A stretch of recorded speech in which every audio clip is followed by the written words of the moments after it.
वंदना अमलतास blog में आप सबका स्वागत है।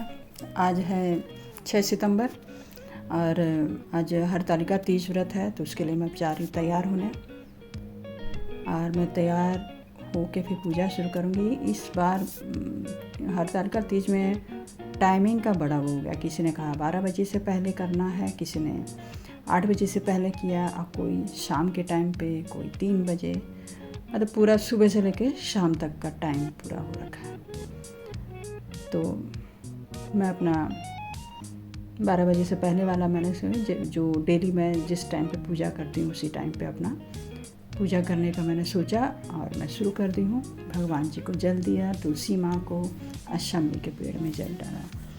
ये तीज व्रत जो है, इसकी अनुष्ठान और परंपराएं, इसमें 16 श्रृंगार मेन चीज़ रहता है, और निर्जला उपवास किया जाता है, भजन कीर्तन, विशेष तरह के प्रसाद पकवान, कथा सुनना, और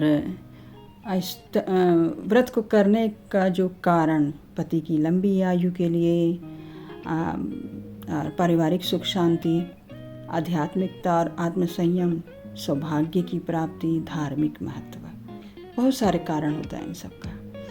और अब तो पहले तो 24 घंटा निर्जला व्रत करना पड़ता था, आज भी लोग करते हैं, लेकिन आजकल की महिलाएं जैसे कि नौकरी करती हैं, समय नहीं मिल पाता है, तो कई बार शाम के समय पे, जैसे पूजा करने के बाद शाम के समय पे चाय पानी ले लेती हैं।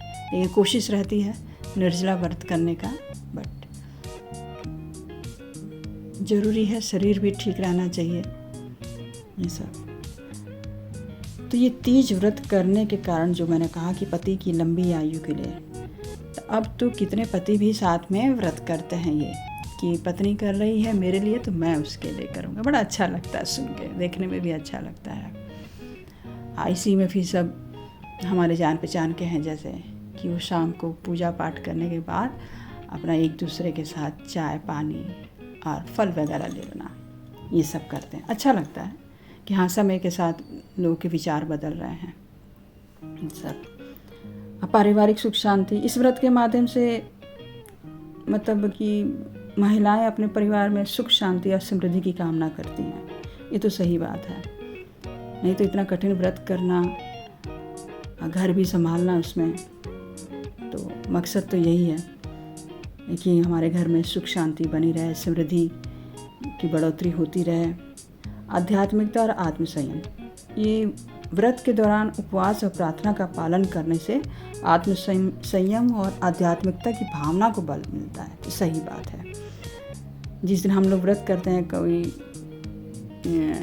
ना तो टीवी देखना है, ना गलत बोलना है, ना झूठ बोलना है, और ना किसी बच्चे की पिटाई करनी है, ना डांटना है।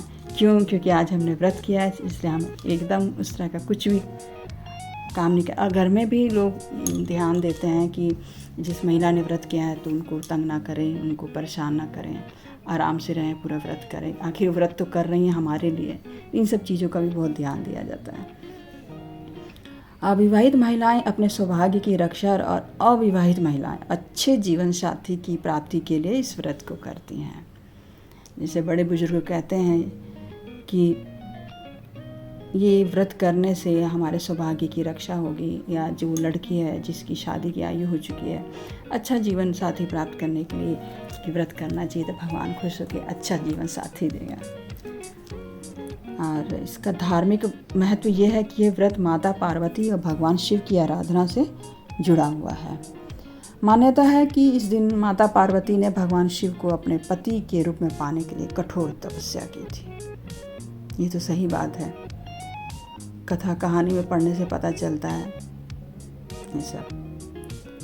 और इस व्रत को करने के लिए हम लोग 16 श्रृंगार करते हैं और भजन कीर्तन करते हैं। इसमें तो नियम है कि 24 घंटे का व्रत है, तो आपको 24 घंटा जगा रहना होगा। जैसे कि दिन भर का घर के कामों में, फिर शाम को पूजा पाठ, फिर भजन कीर्तन, रात भर भजन कीर्तन, हंसी मजाक, और सुबह उठ के फिर नहा धोवा के फिर जो दान दक्षिणा देना है पूजा करना करके फिर पारण करना होता है। और इसमें एकदम विशेष तरह के प्रसाद बनते हैं। और प्रसाद भी घर में बच्चे ललचाई नज़रों से देखते हैं कि कब ये प्रसाद मिलेगा, लेकिन एकदम खबरदार किसी को छूना नहीं है प्रसाद को।